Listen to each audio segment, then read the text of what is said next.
বললাম ভাই কালকের থেকে টাইম মতো দোকান খুলবেন, যথাসময়ে সবসময় যেভাবে বন্ধ করতেন আগে এই টাইমে বন্ধ করবেন, আর ক্যাশে বইয়া থাকবেন যতক্ষণ বেচা কিনা হবে। কাস্টমারের কাছে বেচবেন, আইলে কাস্টমার, আর যদি কাস্টমার না থাকে শুধু তসবিহ পড়বেন, সুবহানাল্লাহ, আলহামদুলিল্লাহ, আল্লাহু আকবার, লা ইলাহা ইল্লাল্লাহ, আস্তাগফিরুল্লাহ, দুরূদ শরীফ সাল্লাল্লাহু আলাইহি ওয়াসাল্লাম, শুধু তসবিহ পড়বেন। তাই শুনেন, আপনার কামাই বন্ধ হবে না। মাল বেচলে দুনিয়া কামাই, তসবিহ পড়লে আখিরাত কামাই। কসম, 6 মাস পরে উনি আমারে কইতেছে, হুজুর দোকানও চলছে, তসবিহও চলছে,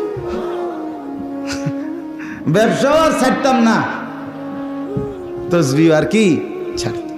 আল্লাহ তাআলা আমাদের প্রত্যেককে তৌফিক দান করেন, আমরা বুঝতে শিখি, আল্লাহকে না ভুলি।